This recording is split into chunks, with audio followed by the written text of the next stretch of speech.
Today we're relaxing by the lake with Nikki, a QHS member whose life journey is as refreshing and inspiring as a day spent by the water. But what currents guided her to where she is today? Let's take a peaceful stroll through her story and see what's been happening behind the scenes. Hello, my name is Nikki, and I'm a member with QHS. I'm 43 years old, and this is my first initial Prequel recording. So I'm excited to introduce myself.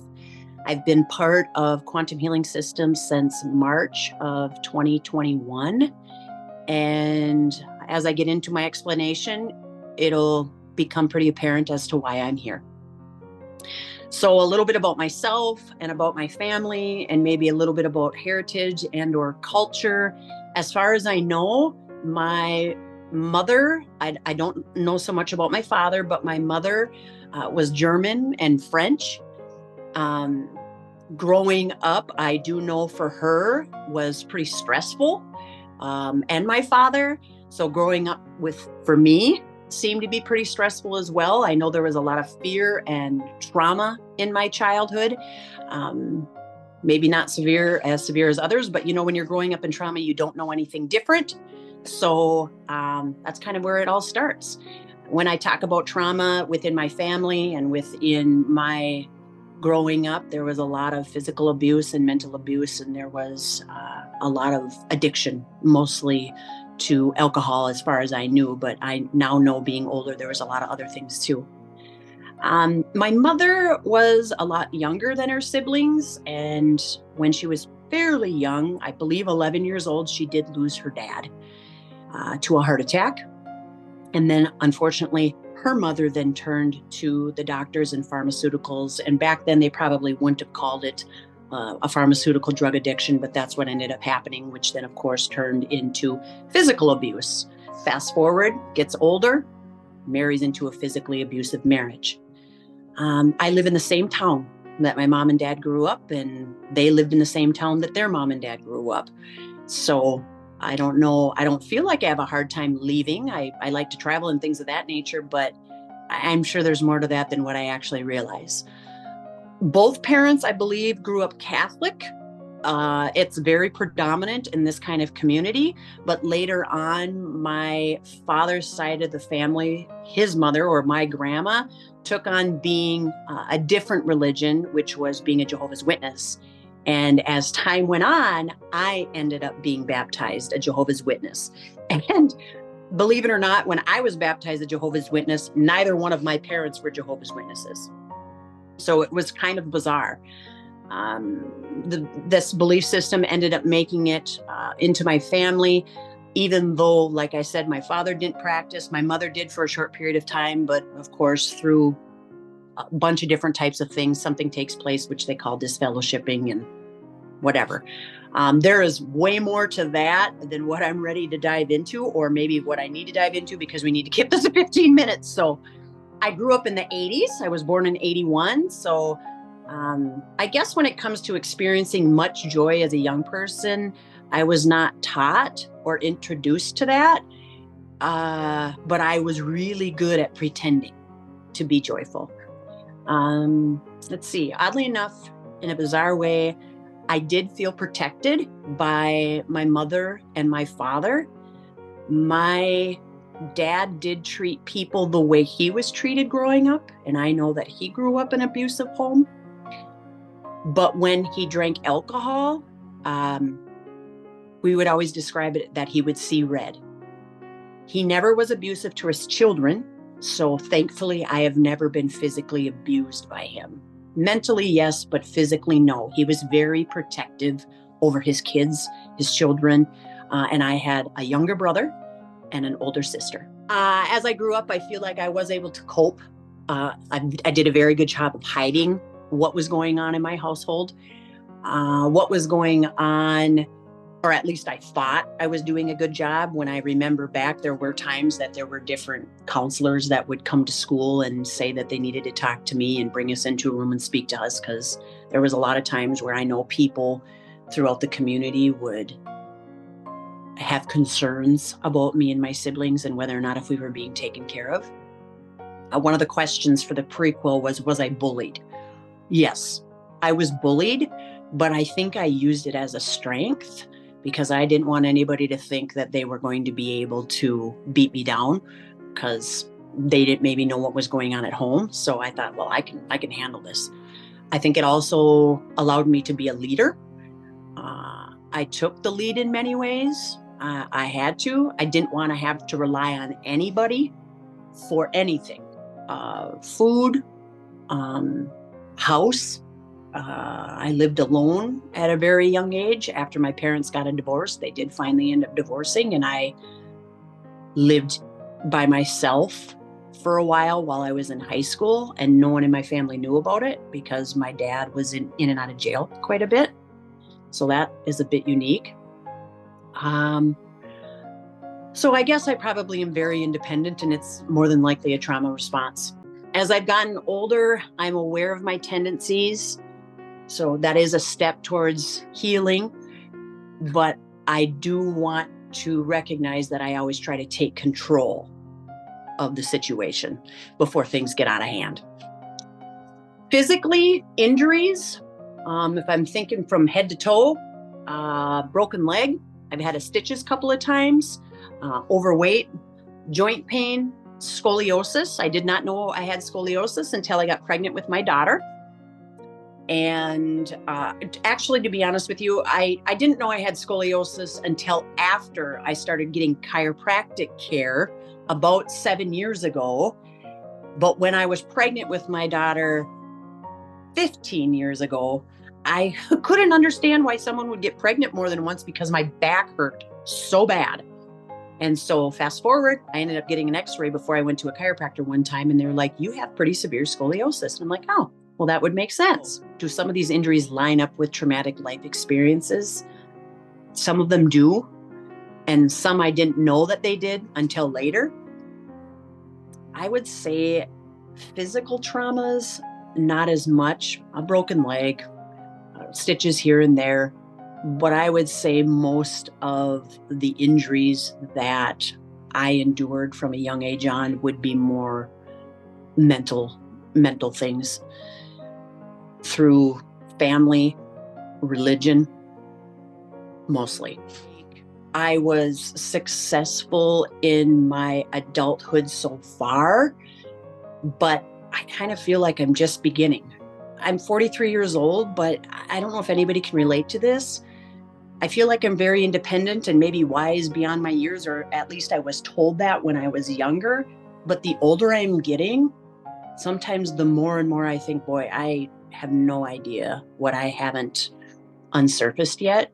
And so I'm looking forward to that. I'm looking forward to being more spiritually connected and not in survival mode from past traumas.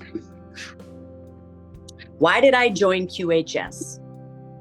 I literally was so mad that people were feared into taking experimental drugs. And kids had to because their parents said so. And I just started praying. I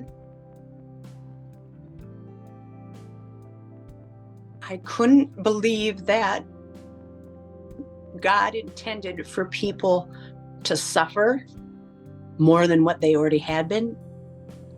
And so I just started thanking him for showing me what it is that I could be part of. Just please show me what I can be part of to help these people heal and cleanse their bodies of poisons that are being stored in their system.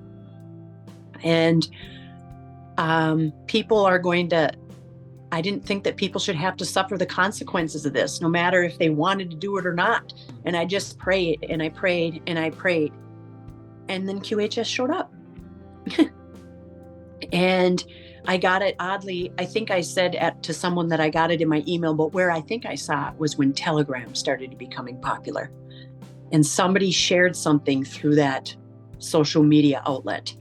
And I think it was a mistake that I got it, but it wasn't. So challenges that I have faced having a hard time. Oh, forgiving. I think that I have had a difficult time forgiving people.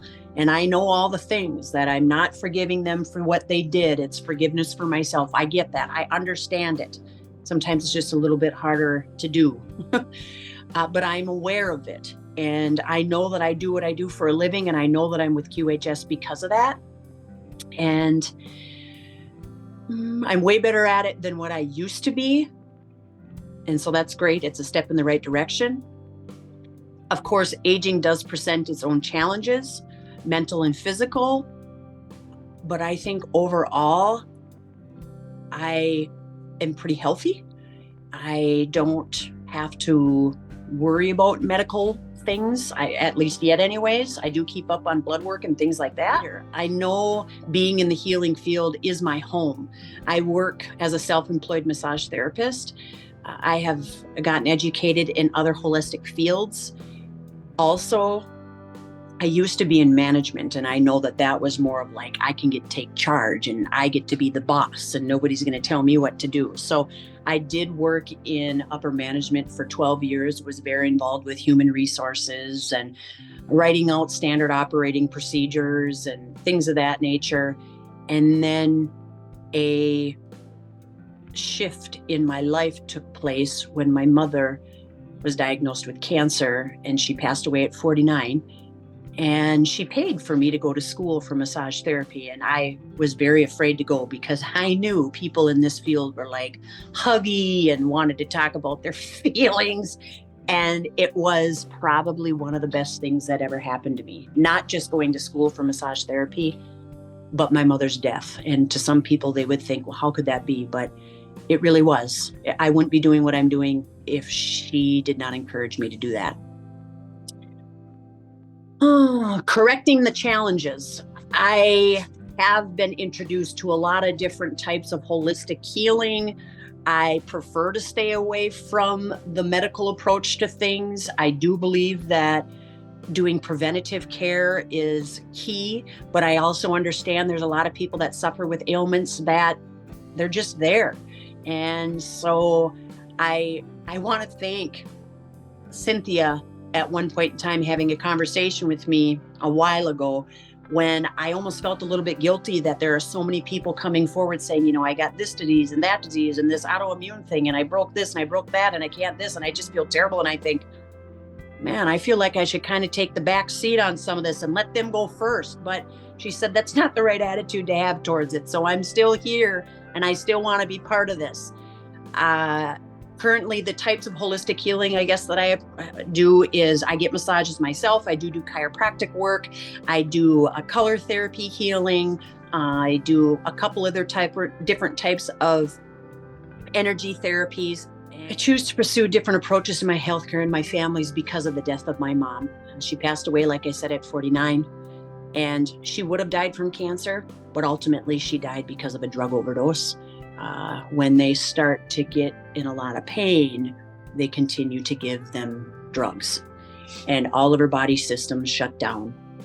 And unfortunately, she ended up having a seizure every 30 seconds until the day or the hour that she passed away. And something hit me then, and I thought, I'm not going to let that happen to me. That's not good. And I know that the medical system has a lot of really good miracles that have taken place. But when you see those types of things happen, you just think, I don't want that. I don't want that to be me. Like I said, she paid for me to go to massage therapy school, and her death was definitely a blessing.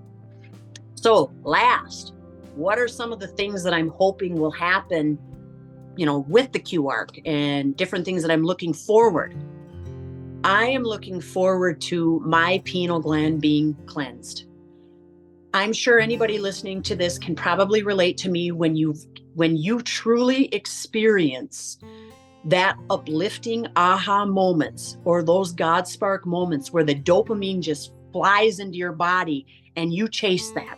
I've had those experiences, but as you become more aware, it's kind of like a drug addict where you're constantly looking for that dopamine high. So I'm looking for whatever might be blocking that, to cleanse that and to be able to live in a life of knowing and understanding and love at all times, but yet discernment. On a physical level, dry skin. I do wear corrective lenses. I usually have glasses on, so vision repair. I have a goiter on my thyroid that was tested for cancer. I would be happy if that was gone. Scarring, joint pain. Of course, I'm in the study for joint or pain and inflammation. I don't know. I think I started being in pain at probably age 30, almost every day. But I think you kind of get numb to it, and nothing that's completely debilitating. But like every time you get up off a chair, it's like, ouch, why does that foot hurt? So that sort of thing. I am excited about removal of tattoos. I love my tattoos, but I am excited to be able to say, see, I told you, it did take care of tattoos. And skin discoloration, straightening up my spine because of scoliosis. And I know that this QArc will take away stretch marks, but I don't mind them and where they're at because they are a very loving reminder that I was able to give birth to my daughter. But I'm excited for them to be gone too in the long run. Oh, and I have a little weird monkey bump on my finger, and it's been there for like 3 years, and I want that to go away too, but I'm not willing to get it surgically removed. My future, I'm very excited for. I am convinced that frequency is not the future of medicine. It is the only medicine, and it is here and now. I am a firm believer in affirmations, and if I keep saying it's in the future, it won't get here fast enough. So I have way too much to do for myself, for my families, and others to only have maybe 40 or so years to go. So I plan on being here for a lot longer. And I didn't realize when I'd read stories to my daughter when she went to bed that she said, "Mom, I hope that you never die." And I'd always say, I'm going to live forever. And that was before I even knew about QHS. I am hopeful of playing an impact in people's lives from here and now, but also doing it with ease and grace. I don't know what I'll be doing for the rest of my life, but I know it will always be in the healing field. Thank you. Join us on the Prequel, where every story matters and every voice is heard. Because here at QHS, we're all about healing, learning, and growing together.